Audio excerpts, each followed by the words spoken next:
Okay, well, once again, you can see we're 25-ish minutes in, which seems to be kind of the, between sort of 25 to 30 minutes is kind of like when the game gets decided whether you win or not.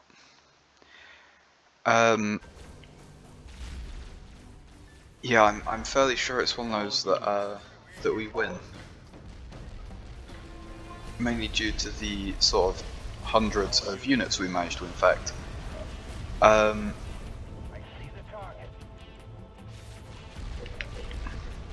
Sorry, I just want to get these going. You upgrade, please get a route there and there first, and then there, and there. So yeah, what did we do differently? We are still, as you saw when it was paused on the highest difficulty, or well, above the highest difficulty. The main difference is, I believe at least, or actually no. I'm gonna say the main difference is this guy. There are two enemy grunt rebellions and one enemy I forget the name. Is it Cutter? Our ally is launching an attack here. Basically, there's like, Turret complete. there's two Covenant infantry focused players and one UNSC one, as opposed to two UNSC, one Covenant last time. And I'm fairly sure that that has helped us, because the Grunt Rebellion seems a lot more inclined to build actual grunts than the infantry UNSC guy does to, as you can see, he's making gremlins. And while most of the time he is backing up those gremlins with infantry,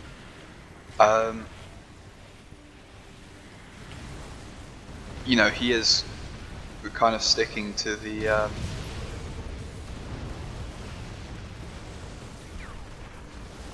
vehicles mainly. And obviously we have a really hard time dealing with vehicles, especially in the early game, which is normally when shit goes wrong. So yeah, only having one of these is probably really good for us. And also, as you saw before, I changed one of our floods into, I think it's Anders, the research one and the air one.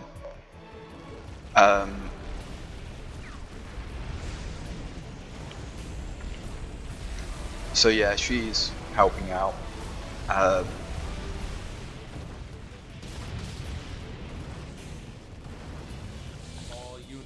But yeah, it's also Yellow hasn't been doing too terribly. I mean, he is not upgrading anything. He's putting down supply pads, keeping the base as base. He did do this, however. So as you can see, he's actually got a fair few units because he managed to get one of these down, and because the Grunt Rebellion was attacking him, he did actually get a fair few units from this. So he's been able to kind of hold his own for once. And then obviously we've been just we were actually, like, in the start of the game, we had, wasn't that one, it was this one. So we had this one to start off with, and then we immediately rushed up here to get a Gravemind down, and then we had to come and help out Blue, who got attacked by one of the Grunt Rebellions and the red guy as well, all at the same time. So we went up there to help him out.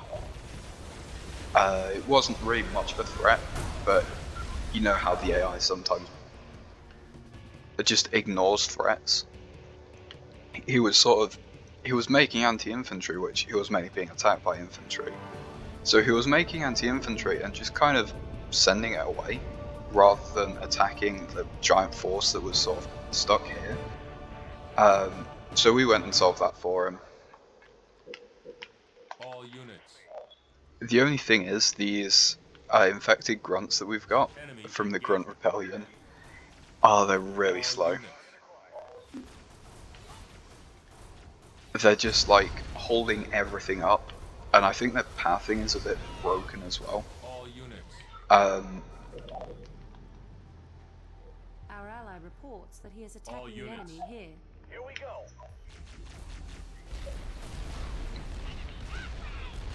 So yeah, as you can see, they kind of like, yeah, sometimes they go forward, sometimes they go backwards, and anything behind them has to do the same for some reason. All units. Target spotted. He's sorry, that's a fuel rod cannon? Okay. Yeah, these are new ones. Okay, so that's sort of standard turret setup, to be honest. All units. Please come out and take this one. Also, we have actually hit the population. Look how slow they are. We have hit the population limit, so we can't actually use this anymore. We can still do heal and repair, which was a sort of terrible location for it. You know what? Inbound. Pickup coordinates. Transport is a go. Does that work? Pelican. That took Pickup like coordinates so right few. here. Pelicans. Inbound. Pickup coordinates. Transport is a go. Pelicans. In pickup coordinates right here. Pelicans. In pickup coordinates. Transport is a go. All units. Okay, there we go. All units. We have some units over here now. Obviously the infection forms are really terrible against bases. But yeah, so I'm not entirely sure. I think a 1v1, a 1v3 might actually be possible if it is exclusively Grunt Rebellion.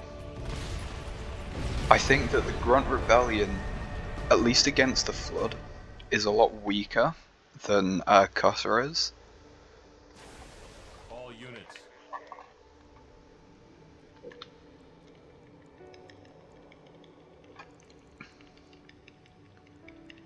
So I believe if we claim this, and that gets built, I believe we... Oh, it doesn't even need to be built. I think that was just... I don't really know. But yeah, so we managed to finally at least 1v3. Admittedly, it's not really a... 2v3. Admittedly, it's not really a 2v3 because he is out there doing things and he is taking some fire. But still, like, you know, compared to having another one of this guy, these are way, way weaker. But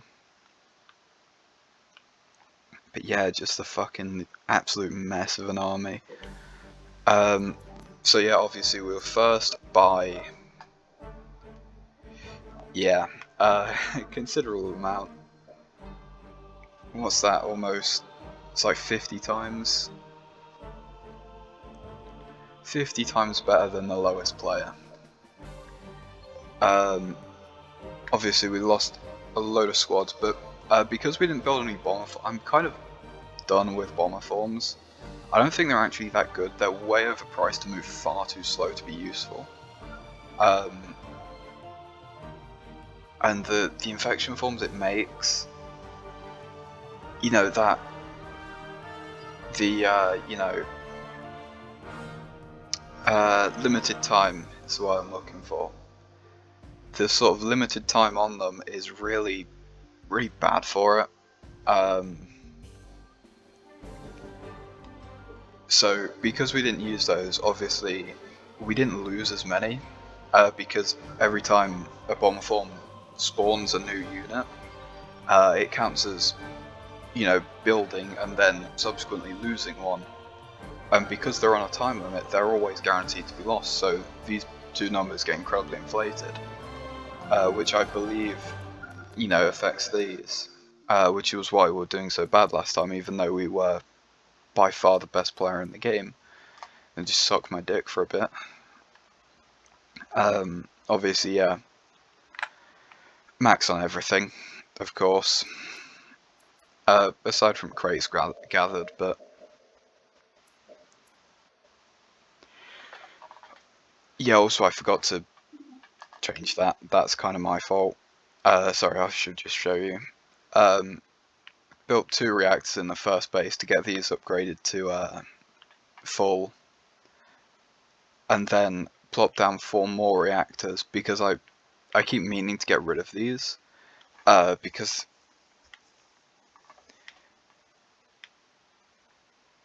you know there's no difference between having them here or summoned by a flood beacon, whereas so these are equivalent essentially. Whereas the Floodstalks, because you can't upgrade them, the ones that you summon with the beacon are inherently so much worse than these that it's better to, or at least I think it's better to sacrifice the 700 resources to make these 2, and sacrifice another 700 to rebuild them, and then to put down 2 more supply pads and fully upgrade them, I think is a better play. I'm not really sure. Probably not, but I don't really know. But yeah, we finally... I might try again. I might 1v3, like, all my side of Flood, all their side of Grunt Rebellions, see how that works, but I'm not entirely sure. Because I've never seen a Grunt Rebellion make a flying unit before, so